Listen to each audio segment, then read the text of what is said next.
Avant sa mort en 1986, Herbert Armstrong écrivit ce qu'il appela le livre le plus important depuis la Bible. Il disait que ce livre rendait la Bible claire. Découvrez le dernier et le plus important livre de M. Armstrong, Le mystère des siècles, maintenant sur la clé de David avec Gérald Fleury.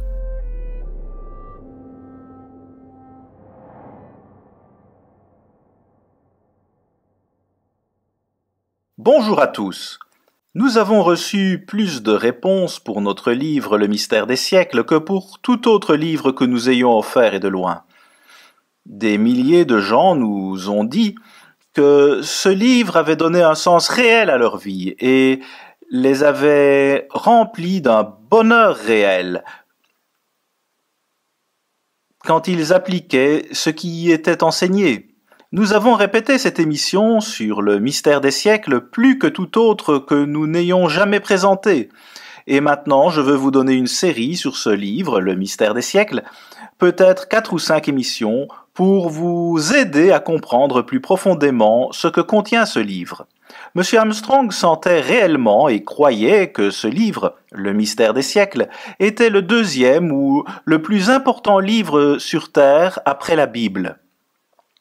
Et la raison, disait-il, était que le mystère des siècles est un résumé de la Bible, ou qu'il expose les grandes lignes de la Bible entière, ou vous pourriez dire une synthèse des grandes lignes de la Bible.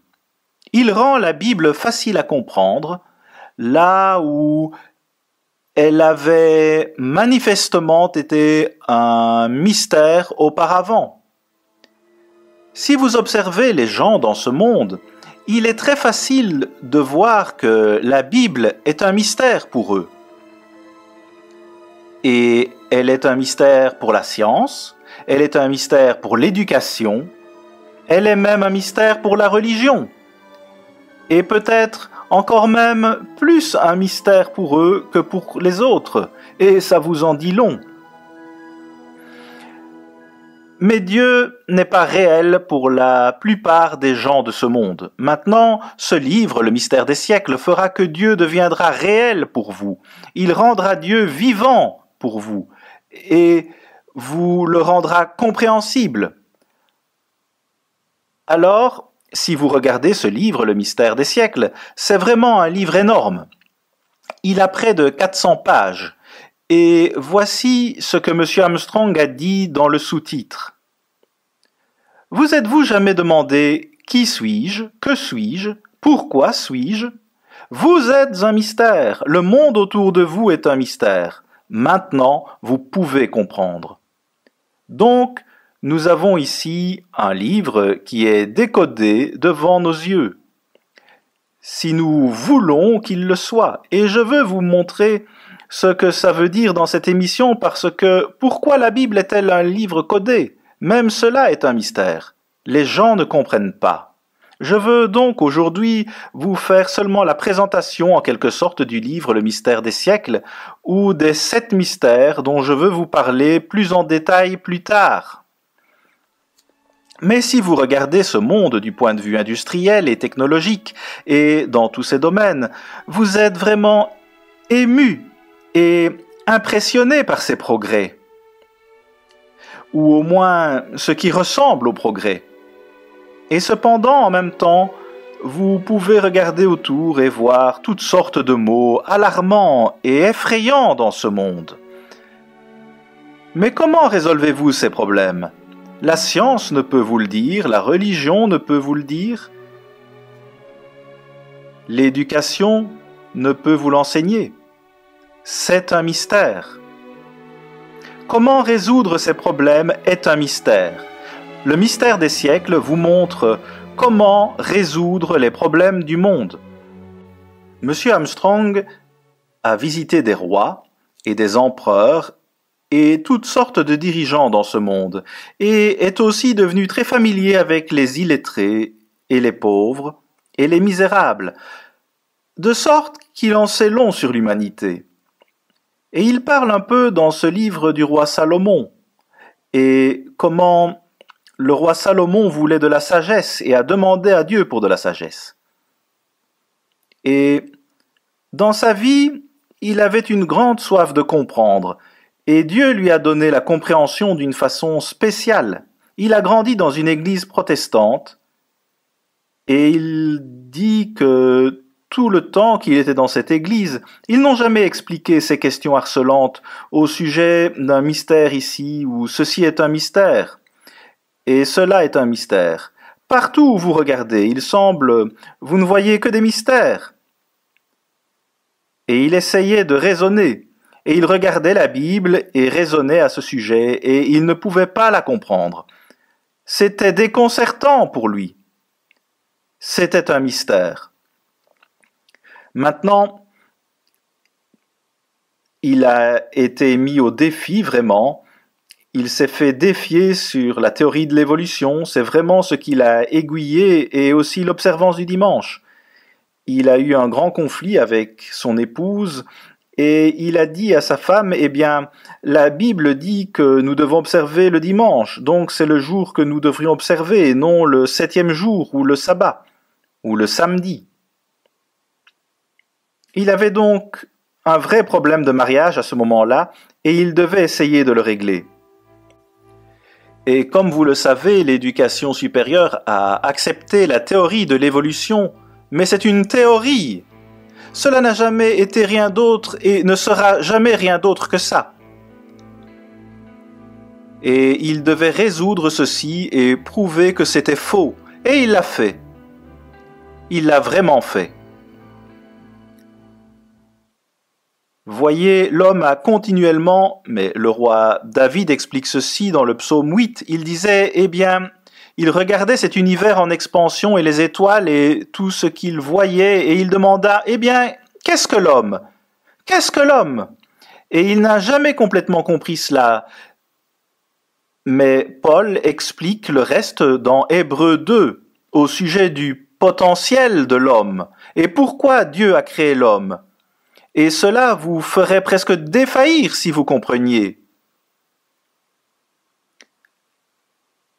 Alors, où ces choses nous seront-elles révélées? Il a dit qu'il avait trouvé des preuves absolues de l'existence de Dieu et que la théorie de l'évolution était fausse. Et il a trouvé la preuve absolue que cette Bible est appuyée par l'autorité de Dieu. Qu'il y a là une autorité absolue. Maintenant, vous devez prouver cela pour vous-même. Et il a dit, j'ai trouvé que la Bible est un livre codé, avec des réponses d'importance capitale aux mystères qui confrontent toute l'humanité. Il a dit, plutôt que de placer les différentes pièces d'un casse-tête correctement et sagement ensemble, il est devenu pratique et coutume de lire un faux enseignement déjà répandu dans chaque écriture particulière prise hors contexte. En d'autres mots, d'interpréter les écritures pour dire ce qu'ils se sont déjà fait enseigner et qu'ils en sont venus à croire. La Bible n'a pas besoin d'interprétation parce qu'elle s'interprète elle-même. Maintenant, c'est un point d'importance. La Bible s'interprète d'elle-même. Combien de gens connaissez-vous qui croient cela? C'est un mystère pour eux. C'est réellement un mystère pour eux. Il disait, ceci devient clair quand quelqu'un voit les écritures variées de chaque sujet correctement assemblées comme la Bible dit elle-même, un peu ici, un peu là. Laissez-moi seulement vous lire cela dans Ésaïe 28 et au verset 8.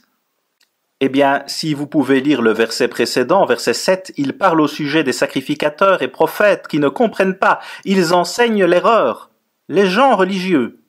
Voilà ce que ça veut dire. Verset 8, toutes les tables sont pleines de vomissements, d'ordures, il n'y a plus de place. À qui veut-on enseigner la sagesse? À qui veut-on donner des leçons? Est-ce à des enfants qui viennent d'être sevrés, qui viennent de quitter la mamelle? Qu'est-ce que Dieu nous dit ici? Il enseigne à ces gens que, regardez, si vous voulez apprendre quelque chose, il vous faudra vous éloigner du lait, vous éloigner du sein qui vous nourrit, spirituellement parlant. En d'autres mots, ne soyez pas attachés à une institution d'enseignement ou à un érudit scientifique, ou quoi que ce soit comme ça, mais arrachez-vous de tout cela. Regardez dans votre Bible et laissez votre Bible s'interpréter elle-même. Ne laissez pas les hommes vous tromper. Ne laissez pas les hommes vous tromper. Maudit soit l'homme qui se confie dans l'homme, dit Jérémie 17, verset 5.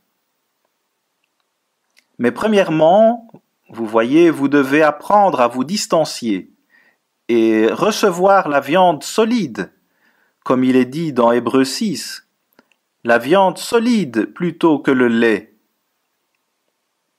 Et c'est une question de vous amener à vous fier à ce livre, et à ce que Dieu dit dedans. Après que vous ayez prouvé et que vous prouviez encore que Dieu existe et que la Bible est sa parole inspirée. Monsieur Armstrong a dit « La Bible est un livre codé qui ne devait pas être compris jusqu'à notre époque dans la dernière moitié du XXe siècle. » Pouvez-vous croire cela ? Il ne devait même pas être compris jusqu'à ce temps de la fin. Je veux dire, pleinement compris. Il n'est pas prêt d'être complètement compris jusqu'à la fin, juste avant le retour de Jésus-Christ sur cette terre pour enseigner cette parole au monde entier. Il faut qu'il y ait de la littérature prête pour enseigner. Et il y en aura. Il doit y en avoir. Il disait « J'ai appris que la Bible est comme un casse-tête. Les pièces vont s'emboîter ensemble. » Alors que vous lisez et relisez ce livre, comparez constamment avec votre propre Bible. Maintenant, il ne vous dit pas de le suivre. Il a dit « Je veux que vous lisiez ce livre et je veux que vous le compariez avec la Bible. Ne vous fiez pas à moi, ne suivez pas un homme.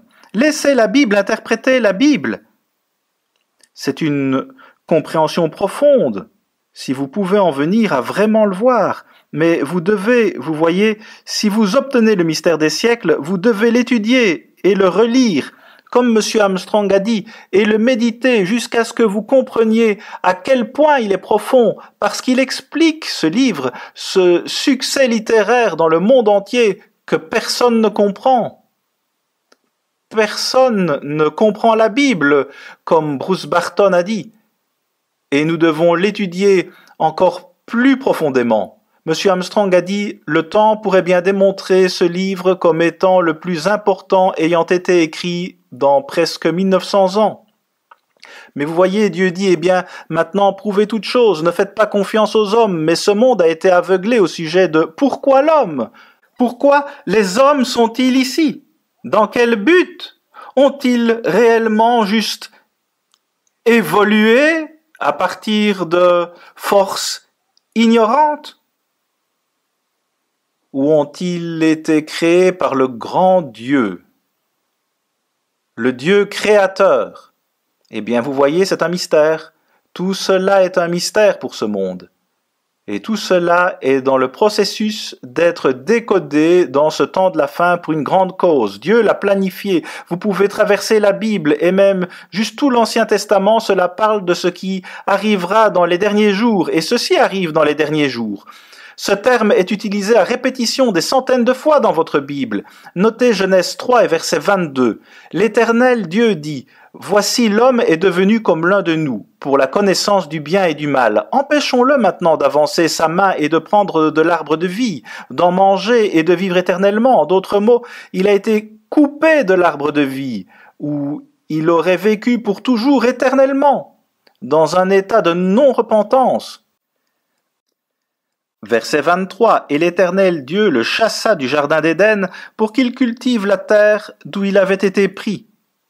C'est ainsi qu'il chassa Adam, et il mit à l'orient du jardin d'Éden les chérubins qui agitent une épée flamboyante pour garder le chemin de l'arbre de vie.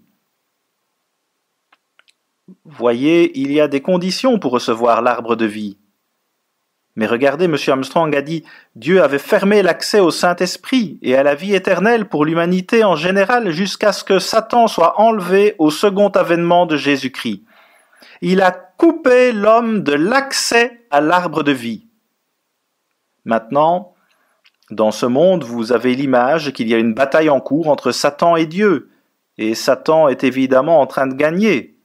Et puis le Christ a été envoyé sur cette terre pour gagner cette bataille contre Satan et ramener le monde entier à Dieu. Ce n'est pas du tout ce qui se passe. Dieu a planifié, et même tout le long jusqu'à Adam et Ève, il a coupé l'homme de l'accès à l'arbre de vie, à Dieu, au Saint-Esprit. Maintenant, nous avons suivi les traces de notre père et notre mère, Adam et Ève. Voilà le problème. Mais M. Armstrong a fait cette déclaration étonnante. Il a dit « Depuis quelques années, j'en suis venu à réaliser partiellement l'erreur de cette hypothèse, mais la vérité entière sur ce point ne m'est devenue claire comme le cristal que tout récemment. » Et il était dans sa 93e année. Il a finalement saisi l'image entière. Cette vérité est effectivement extraordinaire. Elle clarifie ce qui avait été obscurci en un mystère. Mais vous voyez, ce sont des mystères cachés de longue date. L'humanité a été coupée de l'accès à l'arbre de vie en général. Maintenant, Dieu appelle toujours un petit nombre pour faire son œuvre et proclamer le message. Mais l'humanité en général a été coupée de l'accès à Dieu parce qu'ils ne veulent pas se soumettre à lui. Ils ne veulent pas se soumettre. Mais après le retour du Christ, vous pouvez regarder dans Jean 8, tout le monde aura accès à Dieu. Personne n'en sera coupé à moins qu'il refuse simplement d'obéir à Dieu. Alors, il n'y a aucune tentative désespérée pour convaincre le monde et simplement gagner la bataille contre Satan. Il n'y a pas de concours. Il n'y a pas de défi à Dieu dans ce cas-là. Il fait exactement ce qu'il a planifié de faire. Vous voyez, nous avons tous ces mystères que nous devons résoudre et le monde occidental accepte simplement la théorie de l'évolution et c'est tout simplement ridicule de même croire cela. David disait que l'homme qui ne croit pas qu'il y ait un Dieu est un insensé. L'évidence est partout autour de nous, mais vous pouvez vous éduquer dans une ignorance très profonde si vous ne faites pas attention, mais vous ne pouvez pas expliquer cette création par des explications matérialistes. Vous ne pouvez pas le faire. Darwin lui-même est mort sans être certain de sa propre théorie. Et cependant, les gens continuent de la croire comme si elle venait de la bouche de Dieu. Et l'évolution est contre la Bible tout au long. Vous ne pouvez pas croire à l'évolution et à votre Bible. Et cependant, plusieurs essayent de faire ça. Et nous sommes ici à cause de l'Esprit suprême de Dieu. Laissez-moi seulement vous donner rapidement les 7 mystères. L'identité et la nature de Dieu est le premier. Ce mystère n'est compris par aucune religion. Je vous le dis, sauf les véritables élus, et Dieu se révèle lui-même à travers la Bible. Si les gens religieux voulaient seulement croire Dieu et sa révélation, ils comprendraient cela. Aussi le deuxième, la vérité au sujet des anges et des esprits méchants. Eh bien, nous devons savoir cela parce que saviez-vous que la Bible dit que ce monde est dirigé et gouverné par de méchants esprits invisibles? C'est ce qu'elle dit. Et c'est un mystère pour ce monde. Un terrible mystère. Alors, la Bible n'est vraiment qu'un mystère complet. Puis le troisième, pourquoi l'homme? Quel est le but de l'humanité? Nous avons été enseignés que nous avons une âme immortelle. Mais est-ce vrai? Est-ce réellement vrai? Vous feriez mieux de vérifier. Pourquoi? Vous voyez tous ces mystères. Numéro 4, le mystère de la civilisation. Et la technologie et l'industrie, eh bien, ils ne peuvent pas résoudre cela. C'est un mystère pour eux. Ils vous disent tout ce qu'ils savent, mais ils ne savent pas grand-chose de quoi que ce soit, parce qu'ils ne peuvent même pas résoudre leurs propres problèmes. Voilà la vérité. Qu'en est-il du 5e, le mystère d'Israël? Sont-ils le peuple choisi? Dieu avait-il des favoris? Quel est le but d'Israël? Vous devez savoir, puisque la Bible est un livre au sujet d'Israël. Vous devez savoir cela. Numéro 6, le mystère de l'Église. Eh bien, qu'en est-il de l'Église? En est-ce une dont Christ a dit qu'il bâtirait et qu'elle ne mourrait jamais? Ou avez-vous plusieurs sectes et plusieurs dénominations ou plusieurs dénominations et il n'y a pas d'église originale fondée par Christ? C'est tout un mystère. C'est tout un mystère. Est-ce une grande église universelle ou est-ce une petite église persécutée? Et le 7e, le mystère du royaume de Dieu. Et savez-vous que cela est l'Évangile? Et ça veut dire la bonne nouvelle du royaume à venir, ou la famille de Dieu qui va administrer le gouvernement de Dieu. Et c'est ça l'évangile de la Bible. Et cependant, c'est un mystère, même pour la religion. Maintenant, nous avons besoin de comprendre. Nous devons comprendre. Qu'est-ce que l'évangile? De quoi il s'agit? Ce sont de grands mystères. Et si vous deviez prendre la Bible et simplement la lire par vous-même, vous finiriez par être perplexe. Vous le seriez réellement parce que vous ne la comprendriez pas. Elle doit être révélée. Mais une fois, voyez-vous, que vous suivez la formule de Dieu, alors il la révèle. Et c'est ce qui arrive à un bon nombre de gens dans ce temps de la fin. Mais il doit y avoir des choses que nous faisons. Nous devons avoir le Saint-Esprit de Dieu. Dieu nous donne son Saint-Esprit de sorte qu'il ouvre l'esprit humain. Vous ne pouvez pas la comprendre sans le Saint-Esprit. Vous ne pouvez pas comprendre et puis voir que vous devez vous repentir, vous devez changer vos voies. Il vous faut changer. Et vraiment, la Bible entière est plus comme Dieu a dit à Daniel. Il a dit « Tu ne comprends pas ceci, Daniel, et ce ne sera pas compris jusqu'au temps de la fin, ou les derniers jours. » Et c'est comme ça avec la Bible. Mais nous avons besoin de comprendre. Le commencement de la sagesse est la crainte de Dieu. Et les gens qui gardent ses commandements ont cette crainte. Mais nous entendons tellement d'enseignements au sujet de « Eh bien » que les commandements ont été abolis, qu'ils ne sont plus nécessaires. Et Christ s'en est chargé pour nous. C'est ce qu'il croit. Mais est-ce vrai? Eh bien, c'est un mystère, je vous le dis. Pensez tout simplement au temps dans lequel nous vivons. Vous avez tellement de pays qui possèdent la bombe nucléaire et un fou, pourrait enclencher une 3e guerre mondiale nucléaire. Et un fou fera cela, dit votre Bible. Je veux dire, nous sommes dans des temps terrifiants et la science, l'éducation et la religion n'ont pas de solution à ces problèmes, ces mystères. Tout cela est un mystère pour eux. Ils ne peuvent pas résoudre ces problèmes. Et nous devons les résoudre, ou bien nous allons être annihilés. Eh bien, nous allons les régler, d'accord, de façon que vous ne pouvez même pas imaginer.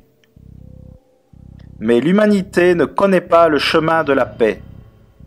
Ils ne connaissent pas la voie de la joie, et nous avons la moitié de la population mondiale qui est illettrée.